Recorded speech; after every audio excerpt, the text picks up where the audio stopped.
नमस्ते भाई। Hello everyone, myself Devesh Mishra and you are watching channel explain. So आज हम शुरू करने जा रहे हैं कॉर्पोरेट अकाउंटिंग की सीरीज, जैसे कि हमने स्टार्ट कर रखी है। इसका आज हम करने जा रहे हैं चैप्टर नंबर 10 यानी कि इंटरनल रिकंस्ट्रक्शन, और पार्ट नंबर 2 होने वाला है।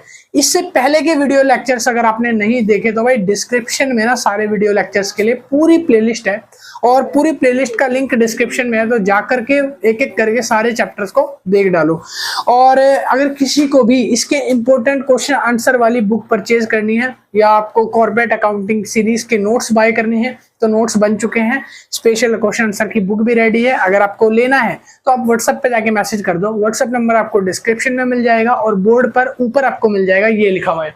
तो इस नंबर पे जाके मैसेज कर देना कि सर हमको नोट्स परचेज करने हैं या इंपॉर्टेंट क्वेश्चन आंसर वाली बुक बाय करनी है। जो भी मिनिमम प्राइस है वो 150-130 है, वो जाकर पे करके आप नोट्स को या बुक को परचेज कर सकते हो व्हाट्सएप से सॉफ्ट कॉपी में, ठीक है। तो चलिए आज शुरू करते हैं अपना पार्ट नंबर 2 इंटरनल रिकंस्ट्रक्शन, जो कि चैप्टर नंबर 10 है। इसका पार्ट 1 ऑलरेडी मैं करा चुका हूं, जिसमें हमने कुछ बेसिक्स पढ़े थे। मैंने उसमें कुछ आपको बेसिक्स इंट्रोडक्शन बताया था कि इंटरनल रिकंस्ट्रक्शन क्या होता है और किस किस रीजन से ये किया जाता है। आज के लेक्चर में हम इसकी जर्नल एंट्रीज सीखेंगे कि इंटरनल रिकंस्ट्रक्शन के केस में जो जनरल एंट्रीज पॉसिबल हैं, जो एग्जाम में सबसे ज्यादा पूछी जाती हैं, तो वो टोटल 24 जनरल एंट्रीज हैं। यहाँ पर अभी बोर्ड पर मैंने टोटल 15 एंट्रियां लिखी है। बाकी की जो एंट्रीज है, नो एंट्री, वो भी मैं इसके बाद लिखवाने वाला हूँ, ठीक है।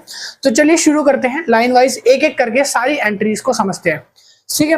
तो सबसे पहली एंट्री आती है when the face value of shares is change. भाई सुनो, पहली एंट्री कराने से पहले एक छोटी सी चीज और बता देता हूँ। जो इंटरनल रिकंस्ट्रक्शन होता है, इसमें क्या होता है कि आपका जो बिजनेस है वो अंदरूनी तौर पे यानी कि इंटरनल तौर पे वो कमजोर होता है।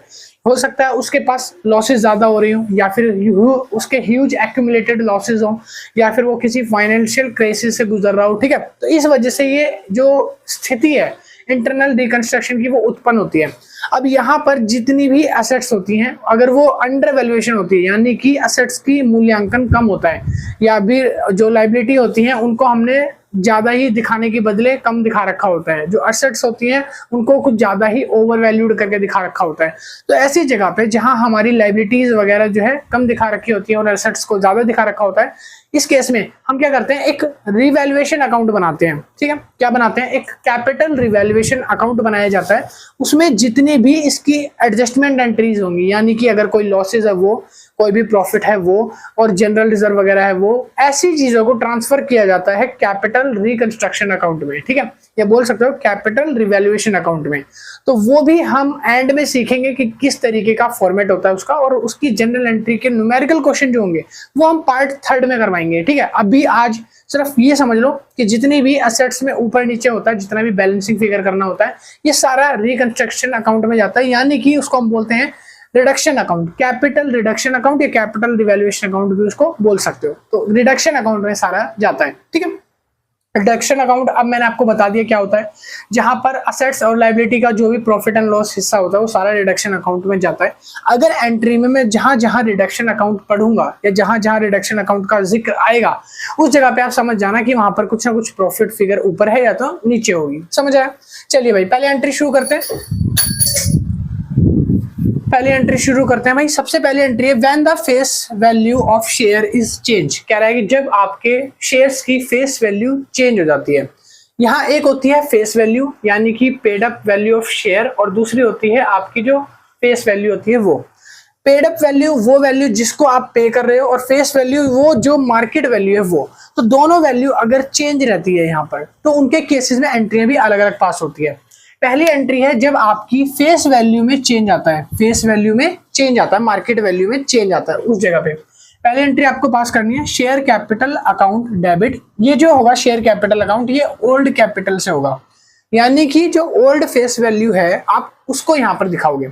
उसके नीचे लिखा है 2 में न्यू शेयर कैपिटल अकाउंट, और नीचे जो है वो न्यू शेयर कैपिटल अकाउंट दिखाओगे, यानी कि नई फेस वैल्यू जो आई होगी नए शेयर कैपिटल अकाउंट में वो आप डालोगे। उसके बाद बाकी अगर जो बैलेंस बचा वो कैपिटल रिडक्शन अकाउंट में आ जाएगा। रिडक्शन अकाउंट बहुत आसान होता है, जहां पर पर्टिकुलर अमाउंट एक टी टाइप का फॉर्मेट होता है उसका। एंड में बता दूंगा फॉर्मेट भी कैसे बनाते हैं, ठीक है। तो पहली जनरल एंट्री होगी, अगर आपकी फेस वैल्यू में चेंज होता है फेस वैल्यू चेंज हो रही है, जैसे कि फेस वैल्यू 10 थी बट अब फेस वैल्यू उसको 80 कर दिया गया है, एक शेयर की फेस वैल्यू 100 से 80 हो गई है। तो इस केस में आपको पहली जनरल एंट्री ये वाली पास करनी पड़ेगी, ठीक है। दूसरी आ जाती है when there is reduction in paid up value of share capital. कह रहा है अगर मान लो आपकी पेड अप वैल्यू में चेंज आता है, कौन सी वैल्यू बोली है, पेड अप वैल्यू, ऊपर थी फेस वैल्यू, नीचे है पेड अप वैल्यू। जैसे मान लो आपकी पेड अप वैल्यू 100 है, अब वो 90 हो गई है, उसमें क्या आ गया, रिडक्शन आ गया, ठीक है, रिड्यूस हो गई, कम हो गई। तो अगर वो रिडक्शन आता है उस पेड अप वैल्यू में, वो घट जाती है, उस केस में आपको जनरल एंट्री पास करनी है share capital account debit to में कैपिटल रिडक्शन अकाउंट। इस तरीके से जनरल एंट्री पास होगी, ठीक है। थर्ड एंट्री है व्हेन शेयर वर कंसोलिडेटेड। अगर आपके शेयर्स जो है वो कंसोलिडेटेड हो जाते हैं, यानी कि आपके शेयर्स का जो टोटल अमाउंट है ना वो तो सेम रहेगा बट आपके जो शेयर्स हैं वो चेंज होते रहते हैं। फॉर एग्जांपल ऐसे नहीं समझोगे, अब समझो, देखो एग्जांपल के तौर पे मान लो कि एक आदमी है जिसके पास 100 शेयर्स हैं, एक आदमी के पास 100 शेयर्स हैं और एक शेयर की कीमत है 10 रुपए, एक शेयर की कीमत कितनी है, 10 रुपए। वहीं पे एक दूसरा आदमी है, ये है ए और दूसरा आदमी है बी, ठीक है। बी के पास मान लो 10 शेयर्स हैं, सिर्फ शेयर्स 10 हैं मगर कीमत है एक शेयर की 100 रुपए, ठीक है। यह है शेयर्स और यह है उसके प्राइस। पहले वाले के पास 100 शेयर थे मगर प्राइस था 10 रुपए, दूसरे वाले के पास 10 शेयर थे बट प्राइस था 100 रुपए। अगर इनको आप मल्टीप्लाई करोगे, मतलब कि प्राइस को शेयर्स थे, तो दोनों का वैल्यू क्या आएगा, 1000। बी का भी क्या आएगा, 1000 आएगा, है ना, दोनों का इक्वल आएगा वैल्यू। तो मतलब कि जो आपकी कैपिटल है वो चेंज नहीं होती, सिर्फ शेयर्स की जो क्वांटिटी है वो चेंज हो जाती है। तो इसको हम बोलते हैं जहां पर शेयर्स कंसोलिडेटेड हो जाते हैं, ठीक है। इसीलिए एंट्री क्या होगी, शेयर कैपिटल अकाउंट डेबिट। इसमें क्या लिखा है कि शेयर्स ₹10, जो शेयर 10 रुपए वाला है उसकी वैल्यू यहाँ पे आएगी। बट सुनो, अगर 10 रुपए का शेयर है और शेयर की क्वांटिटी कितनी है, 100 है, तो 10 × 100 करोगे तो यहाँ आएगा 1000, यानी कि डेबिट साइड में शेयर कैपिटल अकाउंट में 1000 आ जाएगा, ठीक है। नीचे शेयर कैपिटल अकाउंट आएगा, शेयर कैपिटल अकाउंट में अमाउंट जो है वो 100 से आएगा। 100 रुपीज तो शेयर की है, मतलब कि 100 रुपीज शेयर का प्राइस है और शेयर है मान लो 10, तो यहाँ भी क्या आ जाएगा, 1000 आ जाएगा। तो हो जाएंगे ना दोनों बराबर। तो इस तरीके से दोनों को इक्वल करना पड़ेगा, कंसोलिडेटेड शेयर्स बोलते हैं इसको। अगली एंट्री आती है फोर्थ, कह रहा है when shares are sub division. अगर शेयर्स की वैल्यू सब डिवीजन में है, यानी कि सब डिवाइडेड है, जैसे ऊपर वाला केस था, ऊपर वाले केस में शेयर कैपिटल जो था वो 100 रुपए से था, अगर वही 100 रुपए की शेयर कैपिटल यहाँ दे दी और आपका जो 2 में शेयर कैपिटल है वो 200 रुपए से दे रखा है, ठीक है। मतलब कि अब वैल्यू को सब डिवीजन कर दिया। अब आप पूछोगे कि भैया इसमें से और इसमें से एग्जाम में कौन सी एंट्री करनी पड़ेगी, या फिर हमें पता कैसे चलेगा कि हमको कंसोलिडेटेड वाली एंट्री मारनी है या सब डिवीजन वाली मारनी है। तो देखो एग्जाम में ना क्वेश्चन गिवन करके लिख के देगा, क्वेश्चन वाला एग्जाम में लिख के देगा आपको साफ साफ कि अगर आपको कंसोलिडेटेड बोला है तो वो लिख के देगा कि इस एंट्री की कंसोलिडेट हुआ है, ठीक है। तो आपको एंट्री कौन सी करनी है, ये वाली करनी है, जहां पर ऊपर आपकी वैल्यू ये है और नीचे शेयर कैपिटल की वैल्यू 100 है। अगर इन केस वो बोलता है सब डिवीजन हुआ है, सब डिवीजन के केस में क्या होगा कि आपकी जो है सब डिवीजन की ये वाली एंट्री होगी, शेयर कैपिटल अकाउंट डेबिट 2 में शेयर कैपिटल अकाउंट, तो नीचे वाली एंट्री हो जाएगी। ये स्पेशली लिख के देगा आपको क्वेश्चन में, ठीक है। अगली एंट्री है फिफ्थ, कह रहा है when any sacrifice is made by the creditor, ये CR यानी क्रेडिटर। अगर मान लो आपका कोई बिजनेस है जो कि इंटरनल रिकंस्ट्रक्शन में जा रहा है, अब आपके जो क्रेडिटर्स हैं यानी जिससे आपको पैसा देना है, आपको जिसे पैसा देना है वो बहुत सारे हैं, तो आप क्या बोलते हो कि देखो हमारे बिजनेस की फाइनेंशियल हालत इतनी ठीक नहीं है कि हम लोग आपको पैसा चुका पाएंगे। क्रेडिटर्स को बोलते हैं कि आप एक काम करो, हमारे ऊपर जो हमने जो कर्जा लिया ना आपसे वो ज्यादा नहीं, आप थोड़ा सा जितना हो सके आपसे बन सके आप उतना कम कर दो। इससे क्या होगा कि हमारे बिजनेस को थोड़ा सुधार मिलेगा और जल्दी वो फाइनेंशियल क्राइसिस से बाहर आ जाएगा, और जैसे ही बाहर आएगा वो आपका उसको इंटरेस्ट के साथ चुका देगा पैसा, ठीक है। तो यहाँ पर अगर कोई क्रेडिटर है जिसको आपको पैसा देना है, मतलब कि आप जिसे पैसा दोगे, है ना, तो वो अगर सैक्रिफाइस कर लेता है, वो थोड़ा सा कम कर देता है अपना लाइबिलिटी का अमाउंट, हमारा अमाउंट जो है लाइबिलिटी वाला कम कर देता है, सैक्रिफाइस कर देता है, तब जनरल एंट्री क्या होगी, तो लिखोगे क्रेडिटर्स अकाउंट जो कि विद सैक्रिफाइस वैल्यू डालेंगे यहाँ पे। कह रहा है क्रेडिटर्स अकाउंट डेबिट 2 में कैपिटल रिडक्शन अकाउंट। देखो पहले क्रेडिटर 1 लाख का हुआ करता था, मतलब कि हमारा जो क्रेडिटर था वो 1 लाख का था, हमने बोला कि हमें 1 लाख नहीं चुका पाएंगे, थोड़ा सा राहत कर दो हमें। तो उसने बोला कि आप एक काम करो, 10,000 रुपए कम दे देना। अब उसने 10,000 रुपए कम कर दिए।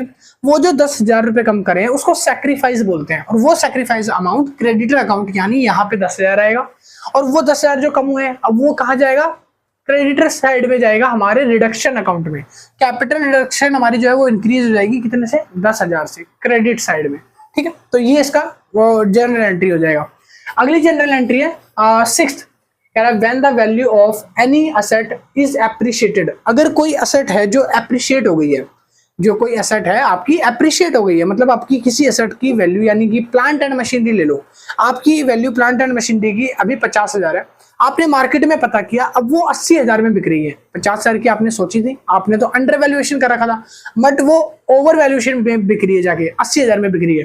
तो यहाँ पर हम क्या करेंगे, इसकी general entry, asset account debit, कितनी से इंक्रीज हुई वैल्यू, 30,000 से, 50,000 से 80,000 हो गई ना, तो कितना बढ़ा, इंक्रीज वैल्यू क्या है, तो आप इंक्रीज वैल्यू कैसे निकालोगे, आप लिखोगे 80 माइनस 50, कितना आया 30, तो आप डेबिट में 30 लिख दोगे, और कैपिटल रिडक्शन आ जाएगा 30 से, 30,000 से बढ़ गई है तो 30,000 से उसको इंक्रीज कर दोगे। ठीक है, अगली एंट्री है entry for decreasing right of the value of asset. अगर आपकी राइट ऑफ हुई है कोई भी असेट, आपने असेट को राइट ऑफ करा, उसकी वैल्यू गिरी है, डिक्रीज हुई है, घट गई है वैल्यू, है ना, जैसे अभी असेट की वैल्यू बढ़ी थी 50 से 80 हो गई थी, इसमें अब क्या हो जाएगा कि आपकी कोई एसेट है वो 80,000 की थी, वो घट के 50,000 हो गई।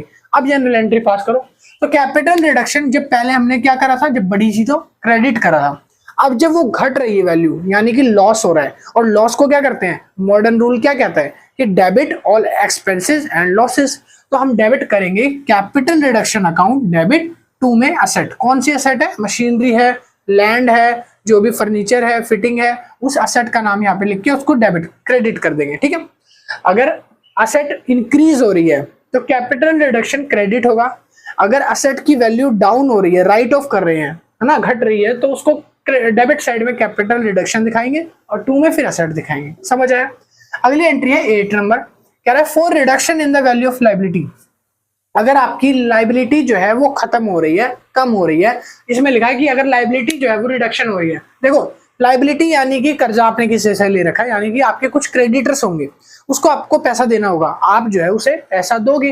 अब आपकी लाइबिलिटी अगर खत्म हो रही है तो ये तो अच्छी बात है ना, आपकी लाइबिलिटी घट रही है, आपको कर्जा कम देना पड़ेगा, आप चुका रहे हो कर्जा, तो इस जगह पर हम लाइबिलिटी अकाउंट को डेबिट करेंगे। लाइबिलिटी अकाउंट का डेबिट होना यानी लाइबिलिटी का घटना, लाइबिलिटी अकाउंट का क्रेडिट होना यानी लाइबिलिटी बढ़ना। तो इस तरीके से याद रखो कि अगर लाइबिलिटी क्या हो रही है, कम हो रही है, रिड्यूस हो रही है, तो लाइबिलिटी को डेबिट साइड में दिखाओ, मतलब डेबिट साइड में दिखाओ। तो लाइबिलिटी अकाउंट डेबिट 2 में कैपिटल रिडक्शन, और कैपिटल रिडक्शन का क्रेडिट होना यानी कि इंक्रीमेंट होना असेट का, पैसे का बढ़ना, और कैपिटल रिडक्शन का डेबिट होना यानी कि पैसों का घटना। ठीक है, पैसे जा रहे हैं।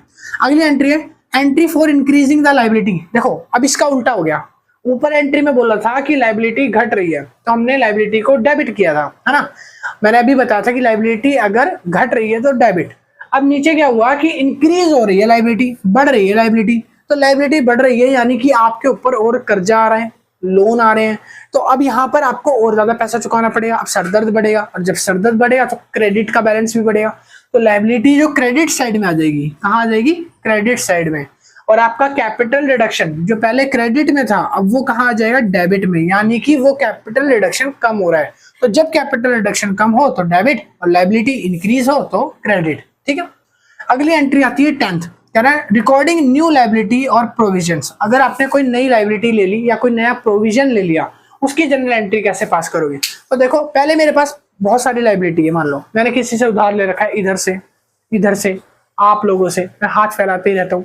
ठीक है, कभी लाइक कर दो, कभी शेयर कर दो, कभी सब्सक्राइब कर दो, मैं बहुत हाथ फैलाता हूँ। ठीक है, तो सुनो अब क्या लिखा है कि अगर कोई नई लाइबिलिटी या प्रोविजन बढ़ रहा है, अगर मैंने किसी और से हाथ फैला के और नए लोन्स ले लिए 3-4 जगह से और लाइबिलिटी इकट्ठी कर ली, तो यहाँ पर क्या होगा, मेरा तो और नुकसान है ना, कर्जा आ गया सर पे इतना सारा, तो जब मैं इतने हाथ फैलाऊंगा तो कर्जा बढ़ जाएगा मेरा। जैसे ही कर्जा बढ़ेगा तब मैं क्या करूंगा कि लाइबिलिटी मेरी बढ़ गई तो लिखूंगा कंसर्न लाइबिलिटी को क्रेडिट कर दिया। लाइबिलिटी बढ़ी है ना, सिंपल सा है, कंसर्न वर्ड का छोड़ो, मारो गोली, क्योंकि ये बहुत अजीब सा पेचीदा सा वर्ड है। लाइबिलिटी पे फोकस करो, ठीक है, कंसर्न तो आप लिख लोगे, लाइबिलिटी पे फोकस करो। बेसिकली कह रहा है कि अगर लाइबिलिटी आपकी इंक्रीज हुई है तो क्रेडिट मार दो, और उसके साथ साथ आपके प्रोविजन भी आए हैं, कुछ प्रोविजंस भी आपने लिए हैं, देखो ये लिखा ना लाइबिलिटी और प्रोविजन, प्रोविजन भी बढ़े हैं तो उसको भी क्या कर दो, क्रेडिट मारो।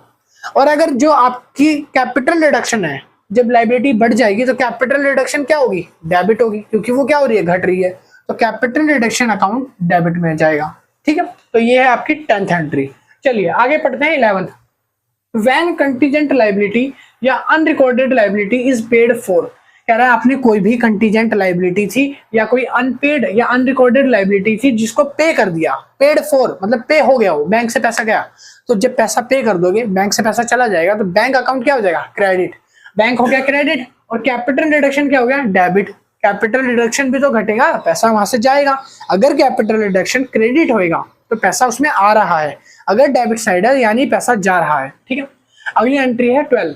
When recorded asset are disposed of, आपने कोई एसेट है जिसको रिकॉर्ड कर रखा अपनी बुक्स ऑफ अकाउंट में, अब वो डिस्पोज हो गई यानी वो घट गया, उसका मूल्यांकन कम हो गया, उसकी वैल्यू डेप्रिशिएट हो गई, तो इस जगह पे हम क्या करेंगे कि जब भी कोई डिस्पोज करेंगे एसेट, कोई भी एसेट को भंगार में, स्क्रैप में बेचेंगे, डिस्पोज करेंगे, सेल कर दिया, ठीक है, इस जगह पे क्या होगा कि आपके बैंक में पैसा आएगा। मान लो ये मार्कर मेरी मशीनरी है, इसको मैं बेच रहा हूँ, डिस्पोज कर रहा हूँ, अगर मैं इसको बेचूं, आप लोग ले लो इसे, ठीक है, वैसे तो आप लोग नहीं, आई नो छोटे बच्चे हो गया, सुनो, आप मार्कर ले लो, अब मार्कर की कुछ वैल्यू होगी, वो आप मेरे को पे करोगे, जैसे 10 रुपए, 20 रुपए, 30 रुपए, है ना, जितने का भी हुआ, तो वो जो वैल्यू आप मेरे को पे कर रहे हो वो मेरा बैंक बैलेंस बढ़ाएगी। तो मैं क्या लिखूंगा कि बैंक में पैसा आया, कब आया, जब मैंने इस मार्कर को बेचा, मैंने अपनी एसेट को डिस्पोज किया, ये मेरी एसेट है सपोज करो, इसको मैंने बेचा और मेरे को पैसा आया, पैसा आया तो बैंक अकाउंट डेबिट, टू में एसेट क्या गई, मेरी एसेट गई, मेरी यहां से क्या निकल गया, मेरा मार्कर चला गया, मेरी एसेट चली गई, ठीक है।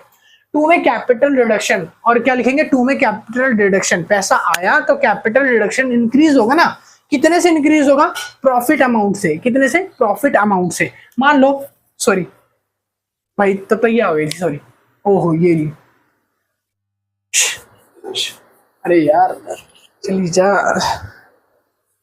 भाई, सुनो, बड़ा काट लेती भाई, सूज जाता है, फूल जाता है, सूजना, ठीक है। हाँ तो मैं क्या कह रहा था, सुनो, मैंने ये बोला कि मान लो मेरे बैंक अकाउंट में 50,000 रुपए आए, कितने आए, 50,000, 50,000, ठीक है, असेट्स थी उसमें से 30,000 की, असेट की वैल्यू 30,000 है, कैपिटल रिडक्शन में आएगा 20,000 रुपए, क्यों, अगर मान लो मैंने 50,000 में असेट बेची, यानी कि मेरी 20,000 रुपए का क्या है, प्रॉफिट है, 30,000 की एसेट थी, मैंने 50,000 में निकाल दी, 20,000 रुपए प्रॉफिट आया, जिसको कैपिटल रिडक्शन में क्रेडिट कर दिया, सिंपल। अगली एंट्री है उसके बाद, when an unrecorded asset is sold off, कह रहा है कोई अनरिकॉर्डेड एसेट है जिसको आपने बेच दिया, अनरिकॉर्डेड एसेट को अगर बेचोगे तो सिंपल सा है, बैंक में पैसा बढ़ जाएगा, पैसा बढ़ गया तो बैंक अकाउंट डेबिट, और कैपिटल रिडक्शन भी बढ़ेगी तो उसको क्रेडिट कर दो, ठीक है। उसके बाद लिखा है कि for recording bad debts and doubtful debts, अगर आपने कोई भी बैड डेब्ट्स या कोई डाउटफुल डेब्ट्स जो है उसको रिकॉर्ड करा है, उसकी एंट्री क्या होगी, कैपिटल रिडक्शन अकाउंट डेबिट हो जाएगा। इसको डेबिट इसलिए करा क्योंकि बैड डेब्ट्स हैं, हमारा पैसा डूबेगा, लॉस है, हमें अंदाजा है, तो इसलिए हमने कैपिटल रिडक्शन को डेबिट करा, और बैड डेब्ट्स को क्या करा, डेटर्स को हमने क्रेडिट कर दिया, यानी कि पैसा आने की उम्मीद नहीं है। टू में प्रोविजन फॉर डाउटफुल डेब्ट, हमने एक प्रोविजन बना के रख लिया डाउटफुल डेब्ट का, ताकि अगर पैसा आया तो ठीक है, नहीं आया तो भूल जाओ उसको, ठीक है। अगली एंट्री है, लास्ट एंट्री हमारी 14th एंट्री हो चुकी है, हाँ 15th पे आ गए। When shares are converted into stock, अगर आपके शेयर्स कन्वर्ट हो जाते हैं स्टॉक्स में, किसमें, स्टॉक्स में, तो आप एंट्री मारोगे share capital account debit, to में शेयर स्टॉक्स अकाउंट, क्या एंट्री करोगे, शेयर कैपिटल अकाउंट डेबिट हो जाएगा और शेयर स्टॉक्स जो है वो क्रेडिट हो जाएंगे, ठीक है, तो ये एंट्री आप पास करोगे। तो ये थी बेसिक 15 एंट्री, अभी 9 एंट्री और रहती है, तो अभी स्क्रीनशॉट ले लो, कहीं जाना नहीं है, अभी और एंट्री लिखवानी है, तो फटाफट से उतारो।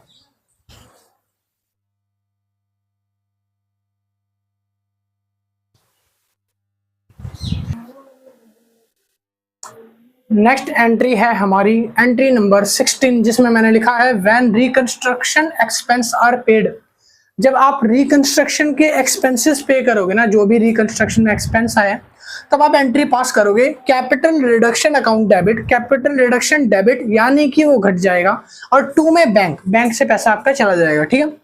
When finance is raised bye issue of shares, अगर कह रहा है अगर आपने इशू करे नए शेयर्स और उससे आपका फाइनेंशियल जो है, आपका फाइनेंस पैसा जो है वो रेज करता है, बढ़ता है, तब आपका क्या होगा, बैंक अकाउंट बढ़ेगा और कैपिटल स्ट्रक्चर जो कैपिटल शेयर कैपिटल अकाउंट में उसका पैसा ट्रांसफर हो जाएगा फिर, ठीक है। उसके बाद लिखा arrears of preference dividend are cancel, आपके प्रेफरेंस डिविडेंड जो है रुके हुए वो कैंसिल अगर हो जाते हैं तो इसकी कोई जनरल एंट्री पास नहीं होगी, ठीक है। अगला है rate of preference dividend is change, अगर प्रेफरेंस डिविडेंड का रेट जो है वो चेंज हो जाता है उसकी जनरल एंट्री क्या होगी। तो यहाँ पर दो चीजें लिखी है मैंने, पहला है X%, दूसरा है Y%। X% यानी कि ओल्ड रेट जो होगा वो डालेंगे और Y जो होगा वो न्यू रेट जो होगा वो डालेंगे। तो पहले लिखेंगे X% preference share capital account debit. X मतलब कि अगर मान लो आपका रेट ऑफ परसेंटेज है 10, तो आप लिखोगे 10% preference share capital account debit. उसके बाद अगर वो 12 हो गया, चेंज हो गया, तो आप Y में लिखोगे 12, तो लिखोगे 2 में 12% preference share capital account debit, credit sorry, ठीक है, नया वाला। लिख रहा है when new debentures are exchange, जब नए डिबेंचर्स एक्सचेंज हो जाते हैं उस जगह पे, तो कह रहा है कि X और Y ये दोनों अगर एक्सचेंज हो जाते हैं इसकी एंट्री क्या पास होगी। तो पहले X डिबेंचर्स जो ओल्ड वाले हैं वो आपको डालने हैं डेबिट साइड में, और जो नए वाले हैं उसमें लिखोगे 2 में Y या Y में जो भी परसेंटेज होगा, जैसे 10, 12, 15 जो भी एक्सचेंज हुआ है नया वाला जो होगा, तो लिखोगे 2 में 12% या 13% डिबेंचर्स अकाउंट क्रेडिट। ये न्यू वालों का होगा, किसका, नए वालों का, ठीक है। आगे लिखा उसके बाद entry number 21 when new debenture issue for old, कह रहा है अगर नए डिबेंचर्स इशू करे हैं ओल्ड के बदले नए इशू करे हैं, सैक्रिफाइस करा है हमने डिबेंचर होल्डर से। अगर आपने किसी डिबेंचर होल्डर से बोला कि भैया आप अपने ओल्ड डिबेंचर्स हमको दे दो, हम आपको नए वाले इशू कर देते हैं सैक्रिफाइस के बदले में, ठीक है, तो यहाँ पर एंट्री पास होगी X मतलब कि ओल्ड, Y मतलब कि न्यू। तो X अकाउंट तो डेबिट हो जाएगा, X debenture holder account debit, यानी कि उनसे ओल्ड वापस आए और उनको हम नए इशू कर रहे हैं, तो Y डिबेंचर्स अकाउंट डेबिट, तो यहाँ पर उनको नए वाले इशू कर देंगे।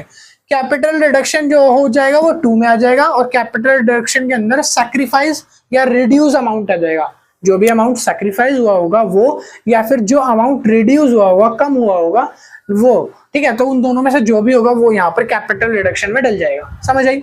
अगला पॉइंट आता है sacrifice made by debenture holder of accrued interest, कह रहा है कि सैक्रिफाइस करा है डिबेंचर होल्डर से हमने एक्रूड इंटरेस्ट के ऊपर, अगर कोई इंटरेस्ट है जो हमें पे करना था तो हमने उस पर सैक्रिफाइस कर लिया कि हम आपको ये नहीं पे कर पाएंगे।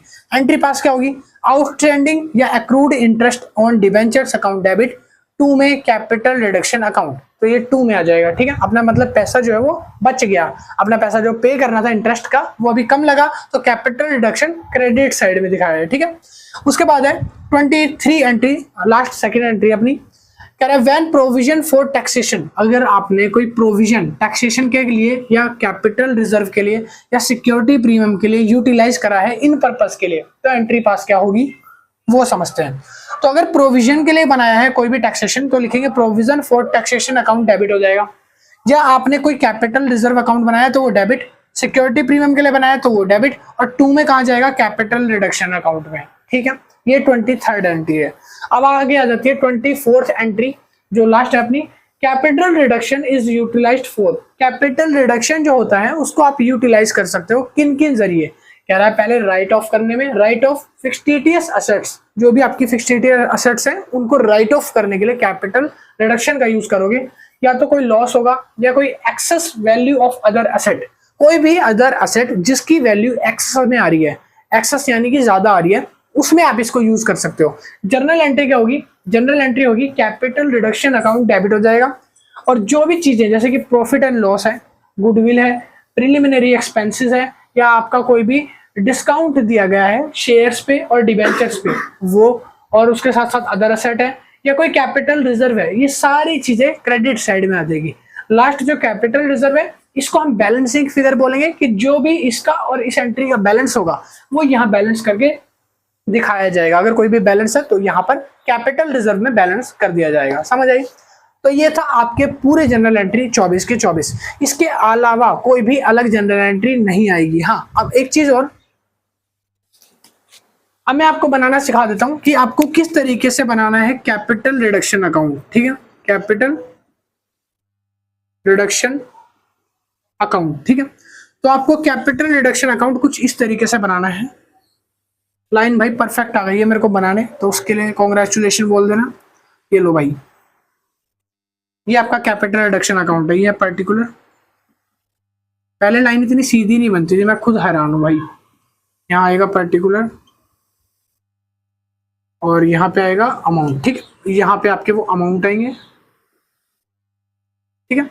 और यहाँ पे आएगी बाय की साइड, सॉरी यहाँ पे आएगी टू वाली साइड, यहाँ आपकी बाय वाली साइड आएगी, ठीक है।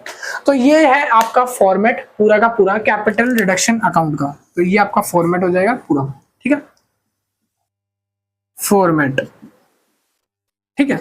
तो अब हम जब जनरल एंट्री सीखेंगे अगले में, आगे जनरल एंट्री हमने अभी सीख ली।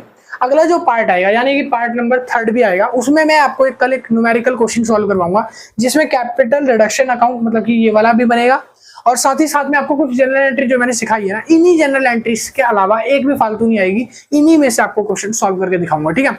कल जो पार्ट आएगा उसमें। आज के लिए इतना ही, मिलते हैं नेक्स्ट वीडियो में। अगर वीडियो अच्छी लगी हो, पसंद आई हो, आपको फॉर्मूले वगैरह स्क्रीनशॉट लिए हैं, अभी इसको भी उतार लेना।